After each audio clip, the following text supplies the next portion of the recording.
Assalamualaikum warahmatullahi wabarakatuh. Pada video kali ini saya akan membahas mengenai Agile Auditing. Melalui perkembangan teknologi dan zaman yang semakin hari semakin canggih, sangat mustahil bagi tim internal audit untuk memprediksi gangguan pasar, perubahan peraturan mendadak dan ancaman terhadap privasi data maupun cybersecurity yang tidak terduga. Jadi, bagaimana cara agar Departemen Audit dapat terus mengikuti alur bisnis yang dinamis, sementara tetap memberikan jaminan tepat waktu dan insight yang berharga? Sayangnya, hal semacam ini tidak bisa dicapai jika menggunakan pendekatan audit tahunan yang masih tradisional. Alasannya tentu karena pendekatan tradisional tidak menawarkan fleksibilitas. Untuk menambah nilai atau menjadi mitra bisnis strategis yang dipercaya, tim internal audit dituntut untuk berkembang, yang mana prosesnya bisa dibantu dengan Agile Auditing. Nah, apa itu Agile Auditing? Agile Auditing merupakan suatu paradigma baru di dalam penyusunan penerapan desain pengawasan sebagai tindak lanjut dari kemajuan teknologi informasi, otomasi, data analisis, kecerdasan buatan, dan globalisasi yang membuat lingkungan bisnis maupun sektor publik berubah cepat dan labil, sehingga sulit melakukan prediksi secara akurat karena meningkatnya ketidakpastian dan ketidakjelasan, serta tantangan yang lebih kompleks. Nah, yang pertama kita akan membahas asal mula Agile Auditing. Metodologi Agile dikembangkan tahun 2001 oleh sekelompok pimpinan yang saat itu mengira bahwa industri software tak akan mampu mengikuti alur dan arus perkembangan teknologi yang begitu pesat.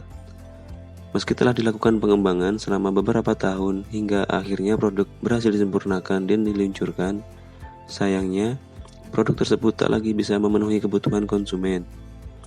Disinilah pendekatan Agile memainkan peran untuk membantu industri software menjawab tantangan masa kini, mengurangi risiko dan biaya, serta mengumpulkan feedback untuk pengembangan software selanjutnya. Dalam skenario ini, keuntungan utama menggunakan pendekatan Agile adalah membantu tim pengembang mendapatkan feedback dengan tepat, bahkan di saat produk masih dikembangkan.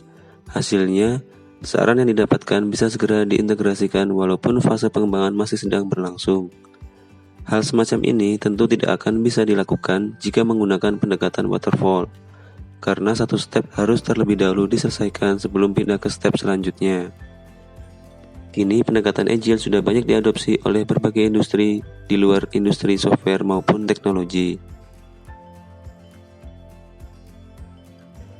Nah, kemudian perbedaan antara Agile dan traditional auditing. Perbedaan utama antara Agile dan traditional auditing terletak pada prosesnya yang fleksibel dan berulang, secara berkelanjutan mengikuti sprint atau batasan waktu untuk planning, work, dan increase collaboration. Selain itu, Agile auditing fokus kepada kolaborasi dan komunikasi berkelanjutan, baik antar tim audit maupun stakeholder. Pada traditional auditing, step planning, field work, review, dan reporting bisa memakan waktu hingga 8 minggu atau lebih. Sedangkan pada Agile Auditing, seluruh step bisa dilakukan dalam waktu yang relatif lebih singkat. Jenis metodologi Agile Auditing. Agile adalah pendekatan yang melibatkan sejumlah metodologi project management. Metodologi yang Anda pilih nantinya tergantung pada kebutuhan tim, prioritas, pendekatan, dan tujuan perusahaan.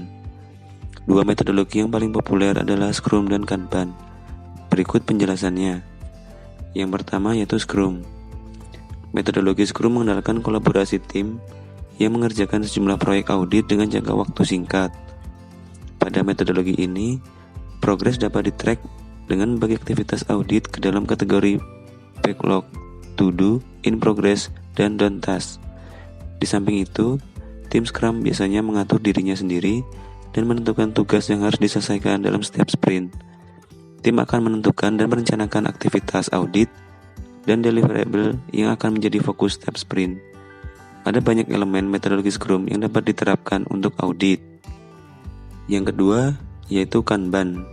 Serupa dengan Scrum, metodologi Kanban melibatkan tracking untuk mengetahui progres audit yang dikategorikan menjadi work to do, work in progress, dan work done.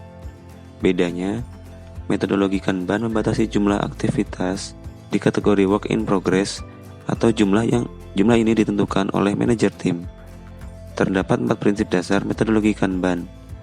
Yang pertama, Visualisasikan pekerjaan atau biasanya dengan menggunakan post-it note atau papan tulis atau project planning software untuk meningkatkan komunikasi dan kolaborasi. Yang kedua, batasi jumlah work in progress untuk memastikan kapasitas kerja tim tidak overload. Yang ketiga, ukur dan optimalkan flow kerja dan metrik agar bisa memprediksi masalah di masa depan. Yang keempat, terus tingkatkan kinerja. Sekian penjelasan mengenai Agile Auditing. Terima kasih. Wassalamualaikum warahmatullahi wabarakatuh.